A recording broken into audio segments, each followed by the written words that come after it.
Welcome to be digital. दोस्तों, आज की वीडियो सीखेंगे एनएसपी पोर्टल की सहायता से यदि आप स्कॉलरशिप के फॉर्म को अप्लाई करने जा रहे होंगे तो ओटीआर करने के बाद कौन कौन से डॉक्यूमेंट को अपलोड करने होते हैं और किस तरीके से अपलोड करते हैं, इसके बारे में आपको कंप्लीट जानकारी देने का प्रयास करेंगे। स्कॉलरशिप के फॉर्म को अप्लाई करने के लिए आपको scholarship.gov.in के वेबसाइट पे आना होगा और यहाँ पे आपको स्टूडेंट का एक ऑप्शन मिलेगा, इस पर क्लिक करना होगा। इससे पहले आपको अपना ओटीआर क्रिएट करना होगा और ओटीआर से पहले यदि आपको रेफरेंस नंबर नहीं मिला है तो किस तरीके से आप रेफरेंस नंबर को प्राप्त कर सकते हैं और रेफरेंस नंबर से ओटीआर कर सकते हैं, किस तरीके से ई-केवाईसी कर सकते हैं, इसकी कंप्लीट वीडियो आपको हमारे प्लेलिस्ट में या फिर आई बटन में या फिर वीडियो के डिस्क्रिप्शन में मिल जाएगी, उसको आप चेकआउट कर सकते हैं।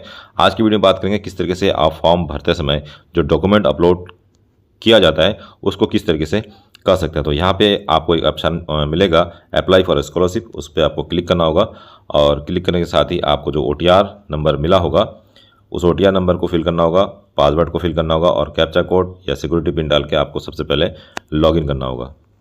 लॉगिन करने के बाद कुछ इस तरीके से आपको ऑप्शन दिखा देगा, अप्लाई फ्रेश का ऑप्शन दिखा देगा। यदि आप पहली बार अप्लाई करने जा रहे होंगे तो आपको अप्लाई फ्रेश पे क्लिक करना होगा।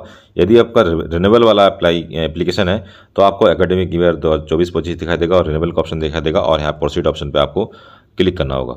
और उसके बाद आपको यदि कोई जानकारी आपसे मांगी जाती है तो वो जानकारी आपको फिल करना होगा। उसके बाद आपको यहाँ एप्लीकेशन ID, स्कीम अप्लाइड, आपने किस स्कीम में अप्लाइड किया है, name, gender, date of birth और कैटेगरी, ये सारी चीज़ें, एनुअल इनकम वगैरह, ये सारी चीज़ें आपको भरने के बाद इंस्टीट्यूट चूज़ करना होगा। और उसके बाद हॉस्टलर के बारे में जानकारी देनी होगी, class start date, previous class percentage आपको यहाँ मेंशन करना होगा, रोल नंबर जो आपके क्लास का होगा वो मेंशन करना होगा, सेक्शन आप मेंशन कर सकते हैं। उसके बाद आपको सेव एंड नेक्स्ट पे क्लिक करना होगा। उसके बाद आपके सामने कुछ इस तरीके का ऑप्शन आ जाएगा अपलोड डॉक्यूमेंट का।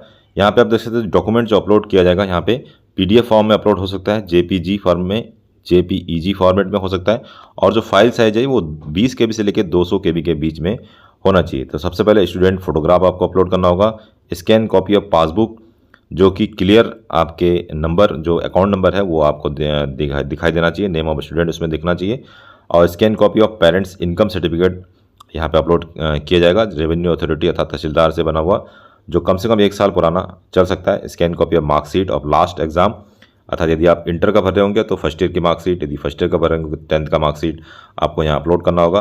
और नंबर 5 पे डोमिसाइल सर्टिफिकेट अर्थात निवास प्रमाण पत्र, नंबर 6 पे कास्ट सर्टिफिकेट यदि आपका है तहसीलदार से बनाया हुआ तो आपको जाति प्रमाण पत्र अपलोड करना होगा।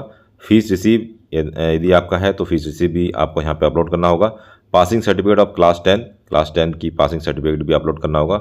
और उसके बाद जो है बोनाफाइड सर्टिफिकेट जो कि आपको कॉलेज से बना के दिया जाएगा, एक फॉर्मेट है उसका, उसी के आधार पर जो है जिसमें प्रिंसिपल की मोहर वगैरह होगा कॉलेज या इंस्टीट्यूशन का, वो भी आपको यहाँ पे अपलोड करना होगा। उसके बाद फाइनल सबमिट पे क्लिक करना होगा। यदि आप कोई भी डॉक्यूमेंट नहीं अपलोड करना चाहते हैं तो आपको कुछ इस तरीके का पॉपअप मैसेज दिखाई देगा, are you sure you want to submit the application, please note that no further modification. मतलब यदि आप कोई भी डॉक्यूमेंट अपलोड नहीं करेंगे तब भी आपका फॉर्म सबमिट हो सकता है, लेकिन उसके बाद फाइनल सबमिट होने के बाद कोई आप उसमें सुधार नहीं कर सकते। उसके बाद आपका जो इंस्टीट्यूट है यदि आपको फॉर्म को रिजेक्ट कर देता है डॉक्यूमेंट के बेस के आधार पर तो इसकी जिम्मेदारी आपकी स्वयं की होगी। तो ये सबसे बढ़िया है कि आप जो है जितने भी डॉक्यूमेंट यहाँ मांगे जाते हैं उसको अपलोड करिए जितने आप कर सकते हैं, ताकि आपका जो फॉर्म है वो कैंसिल ना हो पाए। उसके बाद ही आप फाइनल सबमिट करेंगे तो आपका जो फॉर्म है वो सबमिट हो जाएगा। इस तरीके से जो भी फाइल आप यहाँ अपलोड करेंगे, चाहे वो JPG फॉर्मेट में हो या फिर PDF फॉर्मेट में, आपको व्यू ऑन डाउनलोड का ऑप्शन मिलेगा।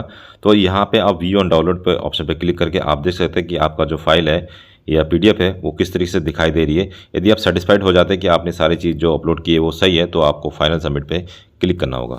उसके बाद एक पॉपअप मैसेज आपको दिखाई देगा, यहाँ पे लिखा है कि are you sure you want to submit the application, क्या आप श्योर है कि एप्लीकेशन को आप सबमिट करना चाहते हैं, please note that no further modification will be allow. आप इसके बाद कोई भी मॉडिफिकेशन नहीं कर पाएंगे। तो यदि आपका कोई भी सर्टिफिकेट अपलोड होने से बच गया है, क्योंकि इंटर के बाद के जितने भी स्कॉलरशिप के फॉर्म है उसमें आपको सारे डॉक्यूमेंट अपलोड करने होंगे। इंटर तक यदि आप 2-1 अपलोड नहीं करते तो इंस्टीट्यूट लेवल से उसको वेरीफाई कर दिया जाता है, लेकिन इंटर के बाद के जितने भी टेक्निकल कोर्स है उसमें आपको सारे डॉक्यूमेंट अपलोड करने होते हैं, तो उसका रिस्क आपके स्वयं का होगा। उस कंडीशन में आप सारे डॉक्यूमेंट अपलोड करेंगे तब जाके आप यस करेंगे, अदरवाइज आप नो करके सारे डॉक्यूमेंट को अपलोड करने के बाद ही यस कर सकते हैं। एप्लीकेशन सबमिट होने के बाद कुछ इस तरीके से मैसेज आपके सामने आएगा, your application has been renewed successfully. आपको ओके बटन पे क्लिक करना होगा, अर्थात आपका जो एप्लीकेशन है स्कॉलरशिप का फॉर्म है वो सही तरीके से रिन्यू हो चुका है। अब बाकी जो काम है वो इंस्टीट्यूट लेवल का होगा, इंस्टीट्यूट पे वेरीफाई होगा, उसके बाद डिस्ट्रिक्ट लेवल पे जाके आपका जो एप्लीकेशन है वो वेरीफाई किया जाएगा। उसके बाद आपके सामने ऑप्शन है विड्रॉ एप्लीकेशन का और प्रिंट एप्लीकेशन का। यदि आपने फॉर्म गलत भर दिया तो आपको यहाँ पे विड्रॉ एप्लीकेशन का ऑप्शन मिलेगा। आप विड्रॉ एप्लीकेशन में क्लिक करके अपने फॉर्म को आप विड्रॉ कर सकते हैं। आप दोबारा से आपको ओटीआर करके दोबारा से नई प्रोसेस करके जो है फॉर्म को अप्लाई कर पाएंगे। अदरवाइज आपको यहाँ पे प्रिंट एप्लीकेशन का ऑप्शन मिलेगा। प्रिंट एप्लीकेशन में क्लिक करके आप अपने फॉर्म का प्रिंट आउट निकाल लेंगे और जितने भी डॉक्यूमेंट आपने लगाए हैं, जो भी जानकारी आपने दी है, उससे रिलेटेड सारी जानकारियों के साथ सारे फोटोकॉपीज़ के साथ आपको अपने इंस्टीट्यूट या फिर कॉलेज लेवल पे जमा करना होगा। उसके बाद फर्दर स्टेटस आपको यहाँ पे दिखा देगा कि application under process verification eight institute level, अर्थात जिस भी इंस्टीट्यूट में जिस भी कॉलेज में आप पढ़ रहे होंगे तो वहाँ से आपको ये अपना जो फॉर्म है वहाँ पे जमा करना होगा। जो भी इसका प्रभारी होगा वो इंस्टीट्यूट लेवल से उसको जिले लेवल पे सेंड किया जाएगा। उसके बाद आपको वेरिफिकेशन डिटेल की जानकारी यहाँ पे मिल जाएगी और उसके बाद माइलस्टोन और पेमेंट डिटेल की जानकारी भी इस वेबसाइट पे आपको मिल जाएगी। जब आपका पेमेंट कंफर्म हो जाएगा तो आपको यहाँ पे इसी वेबसाइट में यहाँ पे बता दिया जाएगा कि आपकी इतनी पेमेंट स्कॉलरशिप के माध्यम से आपके अकाउंट में भेजी गई है। तो दोस्तों ये था आज का वीडियो। इस वीडियो के रिगार्डिंग कोई और जानकारी आपको चाहिए तो मैं कमेंट कर सकते हैं या फिर वीडियो के डिस्क्रिप्शन में आपको हमारा टेलीग्राम और व्हाट्सएप का संपर्क शुद्ध मिल जाएगा, उसे भी ज्वाइन कर सकते हैं। मिलते हैं नेक्स्ट वीडियो में, तब तक के लिए अपना ध्यान रखिए। Bye bye. जय हिंद, जय उत्तराखंड।